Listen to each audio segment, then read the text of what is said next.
सुप्रभातम।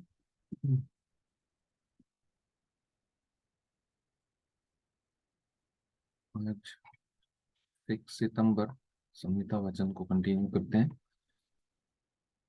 ओम त्र्यंबकम यजामहे सुगंधिम पुष्टिवर्धनम उर्वारुकमिव बंधनात् मृत्युर्मुक्षीयमामृतात्।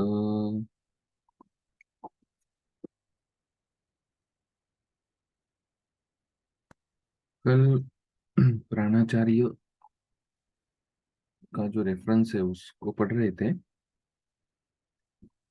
तो रसायन संयोगा वृक्ष योगाश्च ये मताः, ये जो दोनों रसायन और वाजीकरण पाद है, इनमें और चिकित्सा स्थान में यच्चौषधम विकाराणाम, ये सभी सर्वम तद वैद्य संश्रयम, ये सभी हमने आपको दे दिया। वैद्य को संबोधित करते हुए हमें जो ये प्राप्त हुआ है, तो इसीलिए वैद्य की अपेक्षा, शास्त्र की अपेक्षा वैद्य से है कि वो प्राणाचार्य बुधा तस्मात् धीमंतम, धीमंतम होना चाहिए और वेद पारगम होना चाहिए।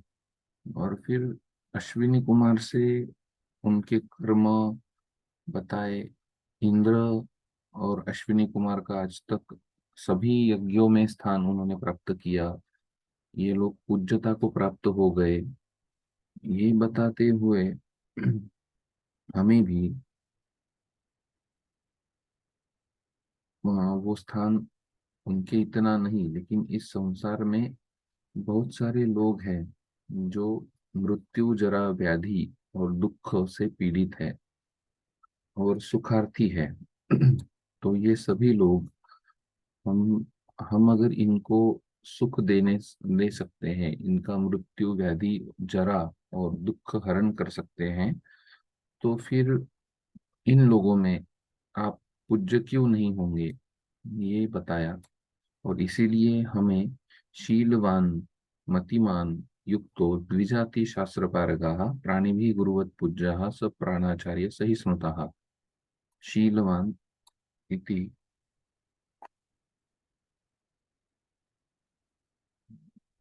नहीं ले, तो चारित्र्य उत्कृष्ट होना चाहिए, शीलवान। मतिमान, मति, धी धारणा शक्ति, और युक्तो द्विजाति, युक्त, ये साधन युक्त कहलाएगा कि वैद्य के पास सभी साधन अवेलेबल हो।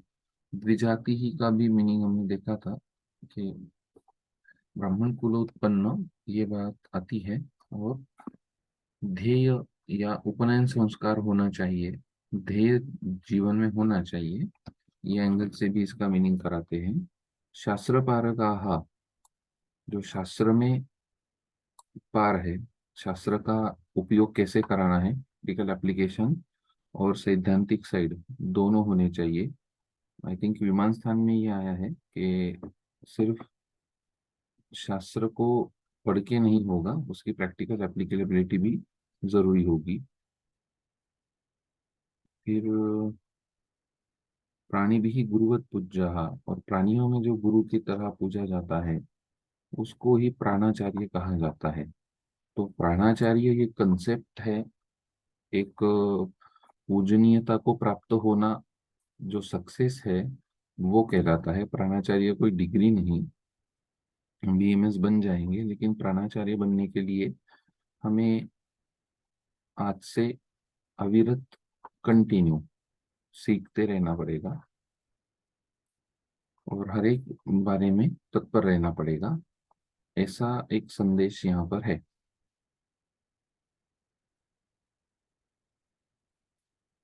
विद्या समाप्तो विषजो द्वितीया जातिरुच्यते, अश्रुते वैद्य शब्दम ही न वैद्य वैद्यः पूर्वजन्मना। विद्या समाप्तो ब्राह्मं वा सत्वम् आर्षम् अथापि वा ध्रुवम् आविशति ज्ञानः तस्मात् वैद्यो द्विजा स्मृता। न अभिधेयात् न चाक्रोशेत् अहितं न समाचरेत् प्राणाचार्यं बुध कश्चित् शतायुः अनित्वरम्। तो द्विज वैद्य को कहा गया, वैद्य ये द्विज ही कहलाएगा जब वो विद्या समाप्त कर लेता है। प्राचीन काल में गुरुकुल पद्धति से गुरु के पास रहते हुए जब वो पढ़ाई पूरा करता था, तो गुरु उनको सर्टिफाई करते थे कि अभी तू जा सकता है और प्रैक्टिस कर सकता है। तो विद्या समाप्तो विशेषो द्वितीय जाति उच्यते, जिसने वैद्य की पढ़ाई पूरी कर ली उसको द्वितीय जाति, मतलब वो द्विज हो गया। अश्नुते वैद्य शब्दम, और वो फिर वो वैद्य शब्द मिल जाता है उसको। ही न वैद्य पूर्व जन्मना, पूर्व जन्म से कोई वैद्य नहीं कहलाता। विद्या समाप्तो ब्राह्मण व सात्वमार्षमथापि वा ध्रुवम आविशति ज्ञानात् तस्मात् वैद्यो द्विजस्मतः। जैसे उसकी विद्या समाप्त होती है, वो विद्या को ग्रहण करता है, तो उसमें ब्राह्मण सत्व या आर्ष उसमें आ जाता है। मतलब ये ज्ञान ऐसा है, आयुर्वेद या वेद या ये ग्रंथों में जो छुपा हुआ है, ये जब कोई ग्रहण कर लेगा, तब उसमें ये सत्व या आर्ष या ब्राह्म तत्व आवेश आवेश हो जाएगा। और इसीलिए वैद्य को द्विज ही कहा जाना चाहिए। ये एक श्रेष्ठ पद है। हम लोग डिग्री ले लेते हैं, लेकिन हमें ज्ञान का आवेश कितना होता है? ज्ञान का आवेश हमें होना चाहिए, तब हम वैद्य को प्राप्त होंगे। आयुर्वेद के ग्रेजुएट्स को वैद्य कहा जाना चाहिए या डॉक्टर कहा जाना चाहिए, इस पे डिबेट चलती है। क्या कहा जाना चाहिए, ये बात अलग हो सकती है, लेकिन वैद्य शब्द कब आता है? तो विद्या समाप्तो ब्रह्मम व सत्वम आर्षम अथापि वा, ये कंडीशन है कि हम में वो आवेश है क्या, ये भी हम लोग देखें। न विधेयात न चाक्रोशित, अविद्या या आक्रोश या अहित कोई हमें नहीं करना है। ये हमारे लिए आचरण है। हमारा विद्यों के लिए आचार रसायन एक तरीके से। प्राणाचार्यम बुधा कश्चित शतायु अनिरत्वरम। तो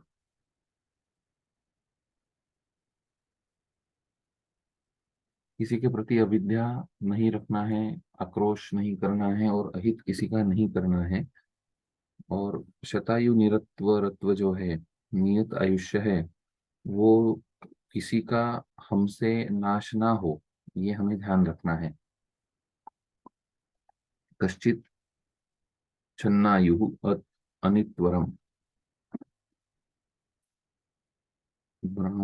टीका में विद्या शब्द द्विज शब्दयोः प्रवृत्ति निमित्तमः विद्या इत्यादि, तेन विद्या योगात् वैद्यत्वम्, विद्या के योग से वैद्यत्व, तथा विद्या समाप्ति लक्षण जन्मना द्विजत्वम्, या फिर विद्या की समाप्ति के लक्षण स्वरूप आप द्विजत्व ध्यान में रखिए। एक तो विद्या योग से वैद्यत्व आएगा और विद्या समाप्ति से द्विजत्व आएगा। ये तो विद्या समाप्तो विषयो द्वितीय जाति रुच्यते, और अश्नुते वैद्य शब्दम, वो जान लेता है इसलिए विद्या योगात वैद्यत्वम, और विद्या समाप्ति हो जाने के लक्षण के कारण उसको द्विजत्व कहा जाएगा। तो जिस दिन हम लोग ये पूरी विद्या ग्रहण कर लेंगे, हम द्विजत्व को प्राप्त हो जाएंगे। भवती इति उक्तम, भवती ब्राह्मण व अर्षम व इति विकल्पो वैद्य विशेषाभिप्रायात् भवति। ब्राह्मण अर्षम व इति विकल्पो, जो जैसे होगा वो तरीके से, कोई ब्रह्म सत्व को प्राप्त होगा, कोई अर्ष सत्व को प्राप्त होगा, ये एंगल से। तयो यो नैष्ठिक चिकित्सार्थ तस्य ब्राह्मण, इतरस्य तु लोकानुग्राहीण अर्षम इति व्यवस्था। ओके, तो इनमें भी ब्रह्म और अर्ष के लिए नैष्ठिक चिकित्सार्थ ब्रह्म सत्व चाहिए होता है, और लोकानुग्राहिनी के लिए अर्ष सत्व चाहिए होता है। ये एक उसमें माइनर पॉइंट ध्यान में लाया। तो ब्राह्म सत्व ये उत्कृष्ट सत्व, और नैष्ठिक की चिकित्सा करनी है तो ब्रह्म सत्व लगेगा, और लोकानुग्राहिनी के लिए कि लोगों का कल्याण करने की जो भावना है उसके लिए अर्ष सत्व रहता है। इसमें ठीक।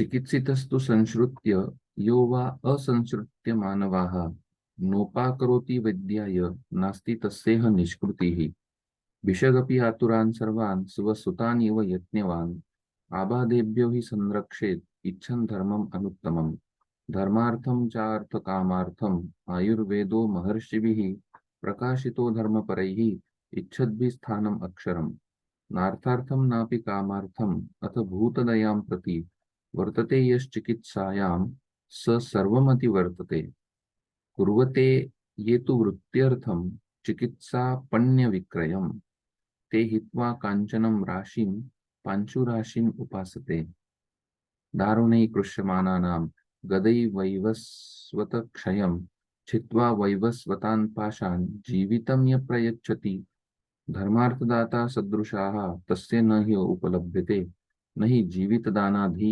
दानमन्यं विशिष्यते परो भूतदया धर्म इति मत्वा चिकित्सया वर्तते यस्य सिद्धार्थाः सुखम् अत्यन्तम् अश्नुते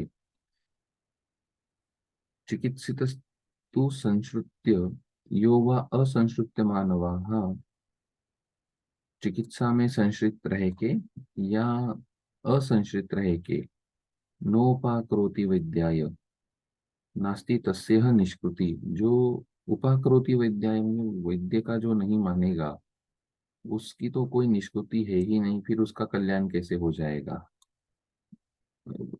अद्य रोगी भिषग वश्यो रोगी को भिषग वश्य होना है अगर भिषक का लोग मानेंगे नहीं तो वो कैसे ठीक होंगे कैसे उनका कल्याण होगा बराबर। तो आतुर ने या किसी भी व्यक्ति ने मानवाः संश्रुत्य चिकित्सस्तु वा असंश्रुत्य न उपाकरोति अगर वैद्य की ही बात नहीं मानोगे तो कैसे ठीक होगे। ये कंडीशन बता के आगे कहाँ जा रहे हैं कि भिषग अपि फिर भिषग ने भी क्या करना है सर्वान स्वसुतानि व यत्नवान सबको खुद के पुत्र के जैसा स्वसुतान इव यत्नवान हमेशा प्रयत्न पूर्वक खुद के लड़के के जैसे ख्याल रखते हो वैसे आबादेभ्यो ही संरक्षित आबाद से उनका रक्षण करना है कि उन पे कोई विपत्ति ना आ जाए इच्छन धर्मम अनुत्तमम यही हमारा धर्म है धर्मार्थम च अर्थ कामार्थम आयुर्वेदो महर्षि धर्म के लिए धर्मार्थम च अर्थ कामार्थम और अर्थ कामार्थम आयुर्वेदो महर्षि भी प्रकाशितो धर्म और अर्थ के लिए आयुर्वेद महर्षियों ने बताया धर्म और अर्थ के लिए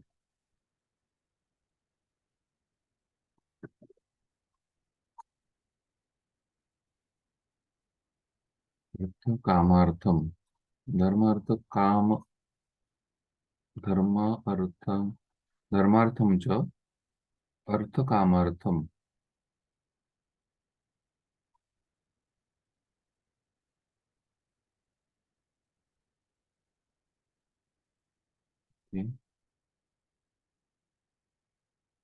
आयुर्वेदो महर्षि भी इसको एक बार देखिएगा धर्मार्थम च अर्थ कामार्थम आयुर्वेदो महर्षि भी मतलब धर्म के लिए और अर्थ के लिए और फिर अर्थ कामार्थम का अर्थ क्या है अर्थ कामार्थम की उसकी वैद्य की जो वृत्ति चलनी चाहिए वैद्य का भी संसार है उस पे भी रिस्पॉन्सिबिलिटीज है तो उसकी केयर यहाँ पर की है कि धर्म तो करना है उसके साथ अर्थ भी उसको प्राप्त हो इसीलिए महर्षियों ने प्रकाशितो धर्म पर ही इच्छद्भि स्थानम अक्षरम तो इसीलिए आयुर्वेद बताया गया न अर्थार्थम ना भी कामार्थम सिर्फ अर्थ के लिए नहीं या कामार्थ के लिए नहीं और भूतदयाम प्रति जो बाकी छोड़ के सिर्फ भूतदया प्रति उसमें वर्तन करता है यश चिकित्सायाम स सर्वमति वर्तते वो तो श्रेष्ठत्व को प्राप्त हो जाएगा लेकिन कुर्वते ये तो वृत्त्यर्थम तो धर्मार्थ और अर्थ कामार्थ आयुर्वेद बताया गया महर्षियों द्वारा तो इसमें धर्म पर रहना है ये बताया, तो उसको अक्षर स्थान मिलेगा। लेकिन कोई अर्थ के लिए ही अगर इसमें चिकित्सा में जा रहा है, कुर्वते ये तो वृत्त्यर्थम, सिर्फ आपकी वृत्ति चलाने के लिए, एज अ मैं जीवन में क्या करूंगा, तो मैं डॉक्टर बनूंगा और उससे पैसा कमाऊंगा, ये वाला ध्येय। कुर्वते ये तो वृत्त्यर्थम चिकित्सा पण्य विक्रयम, चिकित्सा और पण्य विक्रय जैसे बिजनेस की तरह उसको करते हैं। ते ये लोग क्या करते हैं, ते हित्वा कांचनम राशि, कांचन की राशि छोड़कर पांचु राशि में उपासते, पांचु राशि को आप उपासना कर रहे हो। मतलब सोने की गोदाम को छोड़कर पांचु मतलब रेत की जैसा, उसको आप उपासना कर रहे हो, उसके पीछे दौड़ रहे हो। तो क्या आप ऐसा कर रहे हो, ऐसा उन्होंने कहा। ये श्रेष्ठ ध्येय रखिए, धर्म का ध्येय की तरफ आप ध्यान दीजिए। और इसीलिए दारुणे ही कृष्यमाणानां गदहि वैवस्वत क्षयम चित्वा वैवस्वतान पाशान जीवितम ये प्रयच्छति धर्मार्थदाता सदृशाः तस्य न ये उपलभ्यते। तो कृष्यमाणा नाम गदही, जो वैवस्वत क्षय है, माने ईयर वाइज वैवस्वत, ये ईयर के एंगल से ले सकते हैं, वैवस्वत ये मनवंतर में आता है। तो जो जीवन में से एक एक साल निकल जाएगा, तो डे बाय जो लॉस होगा लेंथ, वो लेंथ अगर आप बढ़ा देते हो, चित्वा वैवस्वतान पाषाण जीवितम या प्रयच्छति, जो मृत्यु उसके सामने खड़ा था, उसके पाश को हर के जो जीवन दान देगा, वो धर्मार्थ दाता है। उसके जैसा कोई धर्मार्थ दाता नहीं होगा। देखिए, सदृश तस्य यह न उपलभ्यते, तो वैसा कोई मिलेगा नहीं। और इसीलिए कहा नहीं जीवित दानाधि दानमन्यम विशिष्यते, तो जीवित दान देने के से ऊपर ऐसा कोई दान नहीं है। पर वो भूत दया धर्म, और इसीलिए भूत दया ये पर धर्म जानकर चिकित्सया इति मत्वा चिकित्सया, ऐसे जानकर चिकित्सा में वर्तते यह सिद्धार्थ, जो वर्तन करेगा वही सिद्धार्थ होगा, और वही सुखम अत्यंतम अश्नुते, उसी को सुख प्राप्त होगा। एक तरीके से ये कहा कि आप इसका बिजनेस ना करें, कुर्वते ये तो वृत्त्यर्थम चिकित्सा पण्य विक्रयम, ये छोड़ दीजिए, और आप परो भूत दयाम धर्म इति मत्वा चिकित्सया वर्तते यस सिद्धार्थः सुखम अत्यंतम अश्नुते। ये डायरेक्शन हमें दी कि भूत दया का धर्म हमें जानकर चिकित्सा में हमेशा वर्तन करना है, और अत्यंत सुख आपको अपने आप मिल जाएगा। क्योंकि ऊपर भी कहा कि चिकित्सस्ते संश्रुत्य यो वा असंश्रुत्य मानवाः न उपाकरोति वैद्याय तासी तस्यः निष्कृति। तो चिकित्सा ले या ना ले, या चिकित्सा से ठीक हो जाए या ना ठीक हो जाए, कंप्लीट करे या ना कंप्लीट करे, लेकिन जिसने वैद्य को उपस्कृत नहीं किया, अभी ये उपस्कृत की मीनिंग है टीका में कि रिटर्न्स देना जो होता है, कि वैद्य को कुछ तो देना चाहिए, तो उसकी तो कोई निष्कृति नहीं होगी। जो वैद्य को कुछ नहीं देगा, जो वैद्य का कल्याण नहीं करेगा, माने पहले आपको पिछले श्लोक में जब प्राणाचार्य बताया, द्विज बताया, तो द्विज किसी से मांगेगा नहीं। जब ध्येय आ जाएगा, ब्राह्मण सत्व आर्ष सत्व उसमें प्रेरित हो जाएगा, तो ऐसे व्यक्ति काम करते हैं, बस रिटर्न्स की अपेक्षा नहीं रखते हैं, वो श्रेष्ठत्व को प्राप्त हो जाते हैं। और ऐसे श्रेष्ठत्व प्राप्त द्विज प्राणाचार्य को अगर कोई रिटर्न नहीं देगा, उनसे कुछ कल्याण होगा जीवन में, और उसका कोई रिटर्न उसको नहीं देंगे, तो न अस्ति तस्यः निष्कृति, उसकी कोई निष्कृति नहीं है फिर। मतलब ये गलत बात है, तो देना चाहिए, ये बताते हैं। और फिर भिषक के लिए भी उन्होंने वही कहा कि स्वसुतानि वो यत्नवान आबाद्य व्यभिचारक्षेत इच्छन धर्मम अनुत्तमम, और वैद्य उसका बिजनेस ना करे, और वैद्य भूत दया को जानकर चिकित्सा में रत रहे, परधर्म जानकर, ये आदेश दिया। तो संश्रुत्य इति प्रतिज्ञाय, चिकित्सस्तु संश्रुत्य इति प्रतिज्ञाय, ओके मैं ऐसा करूंगा ये बताते हैं, और ऐसा नहीं करते हैं, ये करते हैं तो भी, माने आप एक्सेप्ट करते हो ट्रीटमेंट या नहीं करते हो, तो भी आपको रिटर्न देना है, कंसल्टिंग देनी है। चिकित्सैव पण्यम विक्रेतव्यम इति चिकित्सा पण्यम। चिकित्सा को आप विक्रेता के जैसा बेच रहे हो तो उसको चिकित्सा पण्यम कहा जाएगा, चिकित्सा का व्यापार कहा जाएगा। ते हित्वा इति आदौ धर्मार्थम क्रियमाण चिकित्सा महाफलत्वेन। सो जब धर्मार्थ के लिए आप चिकित्सा करोगे तो उसका फल बड़ा है। महाफलत्वेन कांचन राशि तुल्या, वो कंचन की राशि होती है। और इतरा तू असार कल्पा पांचु राशि तुल्या, और जो हम लोग अभी कर रहे हैं प्रैक्टिस अर्थ के लिए, वो पांचु राशि तुल्य है, रेत के ढीले जैसा है। वैवस्वत क्षयम इति यमगृहम। ओके, यमगृहम, यमगृह में जाने वाले व्यक्ति को बचाकर लाता है। नीचे पाठ में दिया है एक नंबर पे संस्कृत्य को। तो यो मानवो वैद्येन चिकित्सितो रोग मुक्ता सन वैद्यम संश्रुत्य प्रतिश्रुत्य प्रतिज्ञाय असंश्रुत्य वा नोपाकृति धनादिकम न ददाति। धनादि नहीं देता है। यह लोके परत्रापि न तस्य निष्कृति, तो फिर वो तो इस संसार से या दूसरे कोई भी जगह से उसकी निष्कृति निस्तारो नास्ति, आगे कोई उसकी गति नहीं, वो यही संसार में फंसा रहेगा। ये तरीके से हम लोगों के लिए आयुर्वेद समुत्थानीय रसायन पाद, उसमें प्राणाचार्य और वैद्य को निर्देश, ये वाला पार्ट आया। और उसके बाद उपसंहार करते हैं। तत्र श्लोको आयुर्वेद समुत्थानम दिव्यौषधि विधिम शुभम अमृत अल्पांतर गुणम सिद्धम रत्न रसायनम सिद्धेभ्यो ब्रह्मचारिभ्यो यदुवाच अमरेश्वरः आयुर्वेद समुत्थाने तत्सर्वं संप्रकाशितम। तो आयुर्वेद समुत्थानम, दिव्यौषध, दिव्यौषधि की विधि, शुभम, अमृतांतर अल्पांतर गुणम, अमृत से भी अल्पांतर गुण वाले सिद्धम, रत्न रसायनम, ये हमने यहाँ पर कहे जो अमृत से थोड़ा सा ही गुण चेंज कर कर आपको ये दे रहे हैं। सिद्धेभ्यो ब्रह्मचारीभ्यो, सिद्ध ब्रह्मचारियों के से, यद उवाच अमरेश्वर, अमरेश्वर इति इंद्र आयुर्वेद समुत्थाने तत्सर्वम संप्रकाशितम। हमने आयुर्वेद समुत्थानीय पाद में आपके लिए क्या कहा, जो सब इंद्र ने हम सब लोगों के लिए, जो ऋषियों को महर्षियों को बताया, वो हमने आयुर्वेद समुत्थानीय रसायन पाद में आपके लिए कहा। संग्रहे रत्न रसायनम इति हिमादि रत्न संयुक्तम रसायनम।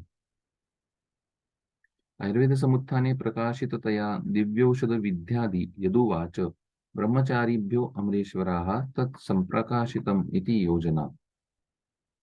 ये तरीके से यहाँ पर आयुर्वेद समुत्थानीय का उपसंहार करते हैं। इति अग्निवेश कृते तंत्रे चरक प्रति संस्कृते चिकित्सित स्थाने रसायन अध्याये आयुर्वेद समुत्थानियो नाम रसायन पादः चतुर्थः सब समाप्तश्चायम रसायन अध्यायः। रसायन पाद का चतुर्थ पाद यहाँ पर खत्म होता है, उसके साथ ही रसायन अध्याय भी खत्म होता है। इति श्री चक्रपाणि दत्त विरचितायाम आयुर्वेद दीपिकायाम चरक तात्पर्य टीकायां रसायन अध्याये आयुर्वेद समुत्थानियो नाम रसायन पादश्चतुर्थः। चतुर्थ रसायन पाद यहाँ पर पूरा होता है। अभयामलकीय रसायन पाद, प्राणकामीय रसायन पाद, कर प्रचितीय और आयुर्वेद समुत्थानीय, ऐसे चार रसायन पाद हमने पढ़े। पहले रसायन पाद में अभयामलकीय रसायन पाद नाम दिया था, जिसमें अभयामलकी का वर्णन है, लेकिन वो सिर्फ पहले अध्याय में नहीं रहता है, वो दूसरे अध्याय में भी आया प्राणकामीय में। कर प्रचिता नाम अमल का नाम से जो शुरू हुआ था तीसरा अध्याय कर प्रचितीय। और फिर चौथा था आयुर्वेद समुत्थानीय, जिसमें आयुर्वेद के समुत्थान का वर्णन है कि महर्षि लोग आयुर्वेद अवतरण के बाद फिर से इंद्र के पास गए। तो यहाँ पर एक तरीके से बताया गया कि रिकरेंट अपडेट्स होते गए हैं, तो उसमें से कुछ बारे में वर्णन यहाँ पर आया, बाकी का वर्णन आगे आगे हमें मिलता जाएगा। और संहिताओं के होने के बाद भी वो हुआ होगा, तो उसका वर्णन संहिता में नहीं मिलेगा।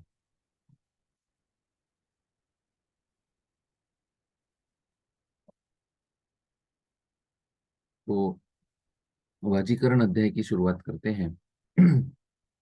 पहला पाद उसमें का संयोग शरमूलियो वाजीकरण पाद।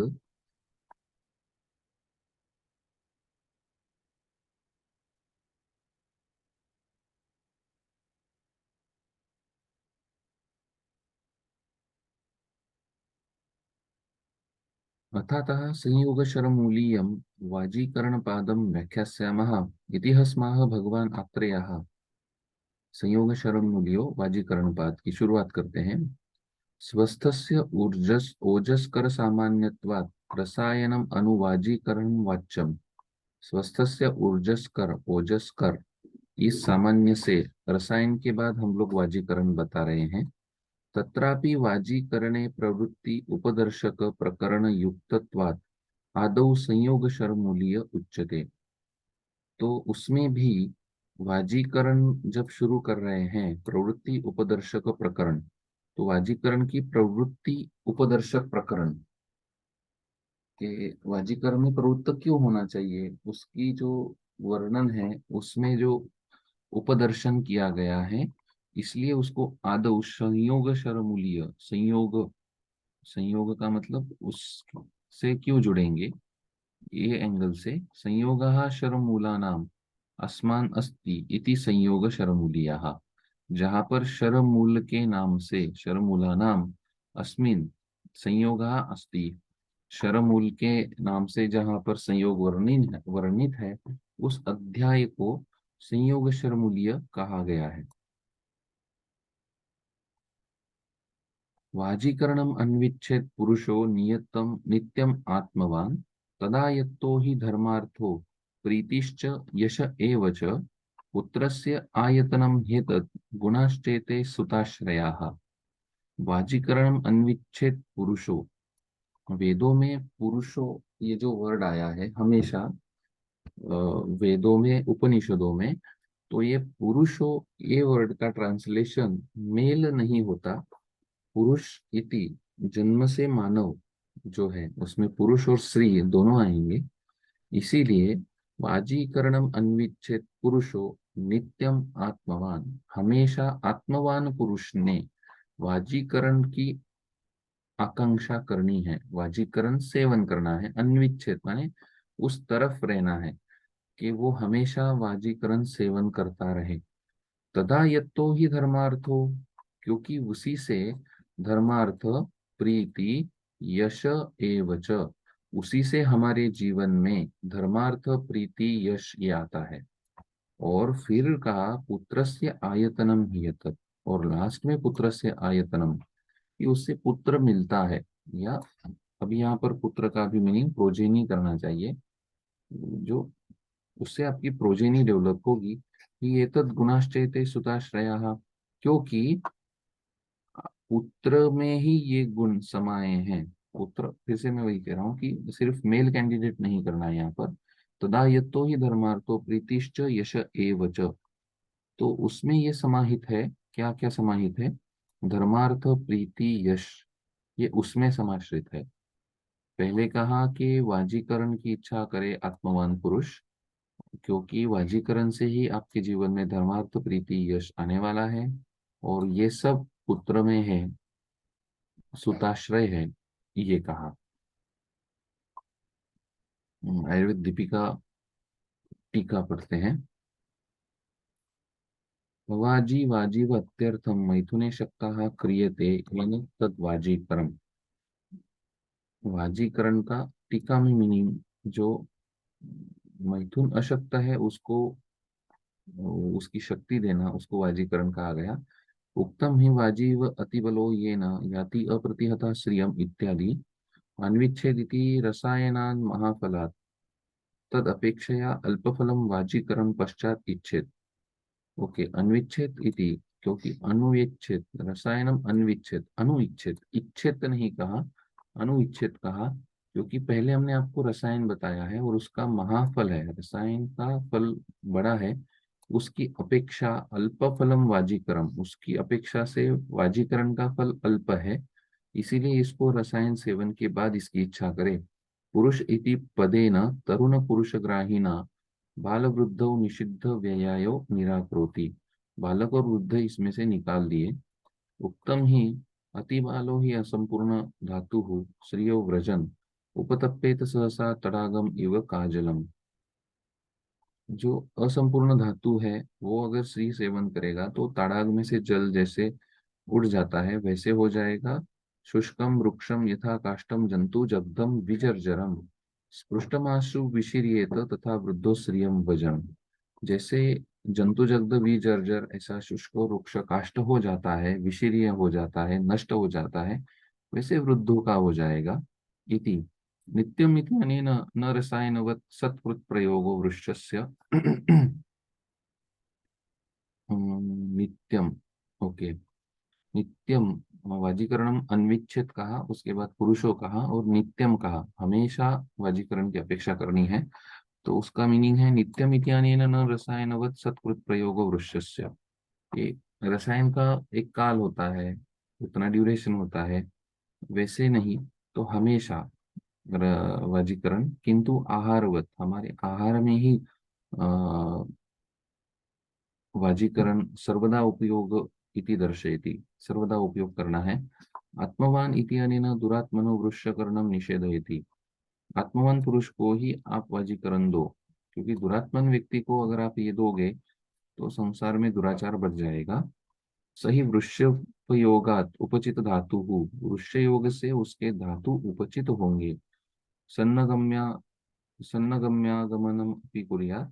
धर्मादयो वृषया यत्ता एव यथा भवन्ति तदाह पुत्रस्य इत्यादि आयतनम कारणम। एते गुणा इति धर्मादयः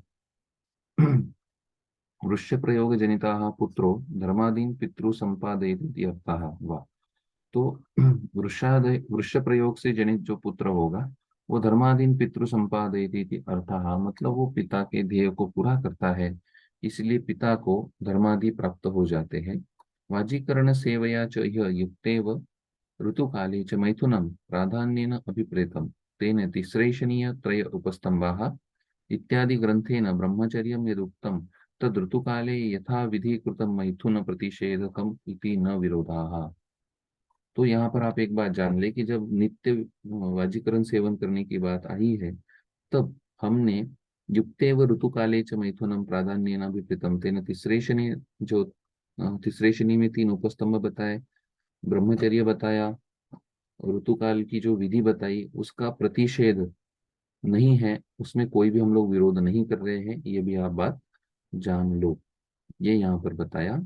तो वाजीकरण अन्विच्छेद पुरुषो नित्यम आत्मवान, एक एंगल से अगर मीनिंग करने जाए वाजीकरण का, प्रोजेनी के एंगल से एक मीनिंग होता है, और दूसरा आज के युग में हमें जो ब्रॉड मीनिंग लेना पड़ता है वो, क्योंकि प्रीति, यश और धर्मार्थ ये हर एक के जीवन में आने चाहिए। ये अगर आपको चाहिए तो वहां पर वाजीकरण आता है। और पहले के काल में ऐसा था कि अच्छे विचार जिस स्कूल में रहते थे उस स्कूल के विचार फैले, वो महामूल हो, ये एंगल से भी वाजीकरण के प्रयोग किए जाते थे। ये भी बात है। तो हमें हर एक दायरे में रहकर उसका मीनिंग ध्यान में रखना है। आजकल हमारे पास जो पेशेंट्स आते हैं उनमें हम लोग रसायन चिकित्सा जरूर करवाते हैं कोई डिसीज फ्री होने के बाद, लेकिन उसके बाद नित्य में उसको ये वाजीकरण की कितनी आवश्यकता है ये हम जरूर सोचें, क्योंकि रूटीन वर्क में भी एनर्जी नहीं रहती है। तो वहां पर पुत्र प्राप्ति का एंगल छोड़कर डेली रूटीन में उसकी एनर्जी बनी रहे, इसलिए वाजीकर कल्पों का सेवन आज के युग में जरूरी हो गया है। ये एंगल से हम लोग वाजीकरण पाठ की तरफ देख सकते हैं, और वैसा हम लोग देखते चलेंगे आगे। वाजीकरण अग्रम च क्षेत्रम श्री या प्रहर्षिणी। अग्रे में वाजीकरण में श्री को कहा गया है। इष्टा ही एकैकशु अपि अर्था परम प्रीतिकरा स्मृता। एक एक अर्थ परम प्रीतिकर है। किम पुनः श्री शरीरे ये संघातेन प्रतिष्ठिता। संघातो ही इंद्रियार्थानाम श्रीषु न अन्यत्र विद्यते। श्री आश्रयो ही इंद्रियार्थो यह सप्रीति जननो अधिकम। श्रीषु प्रीति विशेषः श्रीषु अपत्यम प्रतिष्ठितम। धर्मार्थम धर्मार्थौ श्रीषु लक्ष्मीश्च श्रीषु लोका प्रतिष्ठिता सुरूपा यौवनस्था या लक्षणे या विभूषिता या वश्या शिक्षिता या च सा श्री वृषतमा मता। शादी के लिए और इसके लिए हमारे पास अलग जगह पर रूल्स हैं। ये यहाँ स्थान हो जाएगा इसके लिए। उसके बाद इन सब विधियों को धर्म में, धर्मशास्त्र में जो कहा गया है, उन विधियों के बाद ही इस वचन को हम लोग समझे कि वाजीकरण अग्रम च क्षेत्रम श्री, श्री को क्षेत्र कहा गया, प्रहर्षिणी कहा गया और वाजीकरण में अग्र्य कहा गया। सो एकैकशो अपि अर्था परम प्रीतिकर स्मृता, एक एक अर्थ जो है वो परम प्रीतिकर जानना है। और फिर जब एक ही अर्थ जीवन में परम प्रीतिकर जाना जाता है, तब श्री के शरीर में जब ये संघात से प्रतिष्ठित है, एक साथ है, तब क्या, तो कौन से भाव है? श्री आश्रय हो इंद्रियार्थो, इंद्रियों का अर्थ श्री में आश्रित है और वो प्रीति जनन है अधिकतर में। श्रीषु प्रीति विशेषेण श्रीषु अपत्यम प्रतिष्ठितम, विशेष प्रीति है श्री में अपत्य प्रतिष्ठा है। धर्मार्थ श्रीषु, धर्म और अर्थ भी श्री में है, ये अप्रेजल है। लक्ष्मीश्च श्रीषु, लक्ष्मी भी श्री में है। लोकाः प्रतिष्ठिता, लोक भी श्री में प्रतिष्ठित है, माता कहा गया है। सुरूपा यौवनस्था या लक्षणे ही या विभूषिता, और इन लक्षणों से जो विभूषित है, या वश्या जो वश्य है, एक्सेप्टेंस है। शिक्षिता या च जो शिक्षित है, या च श्री वृषतमा मता जानकार है। और ध्येय और धर्मशास्त्र ये सभी जिसको आते हैं, उस श्री को वृषतमा कहा गया। सर्ववाजीकरणेभ्यः प्रधान रूपम वाजीकरण रूपम आह वाजिम इत्यादि। क्षेत्रमेव क्षेत्रम, जो क्षेत्र है, तत्र शुक्र रूप बीज प्ररोहरणात्, ये वाजीकरण के एंगल से। अर्था इति शब्दादया ते च श्रीगता अधरसा कलविंकरूता रूपादया प्रसिद्धा एव। धर्मार्थो श्रीषु इति सहैव पत्न्या धर्मश्चर्य, क्योंकि पत्नी के साथ ही धर्माचरण करना है, इसलिए धर्म अर्थ श्रीषु प्रतिष्ठिता इति आद्यो उपदेशात् धर्मः। तथा अनुरक्ता गृहिणी अर्थरक्षणादि करोति, अनुरक्ता गृहिणी अर्थरक्षण करती है, ये भी हमें मालूम होना चाहिए। श्रिया लक्ष्म्याः संयोगे धन संपन्नवद् भवति इति श्रीषु लक्ष्मी प्रतिष्ठित इति अर्थः। पूरी फाइनेंशियल मैनेजमेंट स्त्रियों के पास थी पहले। वश्या आयत्ता शिक्षिता इति कामशास्त्रोक्त गीत वादित्र आदि चतुष्षष्टि कला शिक्षिता, 64 कलाएं थी पहले, उनमें शिक्षित। ये कंडीशन कहाँ मिलती है? तो हम लोग ये समझे बीइंग वैद्य, और इनमें ये लाने की कोशिश करें। हर एक बात पे बहुत ज्यादा डिस्कशन हो सकती है, उसको समझने की कोशिश जरूर हो सकती है, क्योंकि मैरिज होने के बाद आजकल इश्यूज बहुत ज्यादा आते हैं, क्योंकि सादा प्यार से बात भी आज मिसिंग है। तो ये एंगल से बहुत कुछ इसमें सोचने को आपको फूड मिलेगा। आज के लिए यहाँ रुकते हैं। गुरुर्ब्रह्मा गुरुर्विष्णु गुरुर्देवो महेश्वरः, गुरुः साक्षात् परब्रह्म तस्मै श्री गुरवे नमः।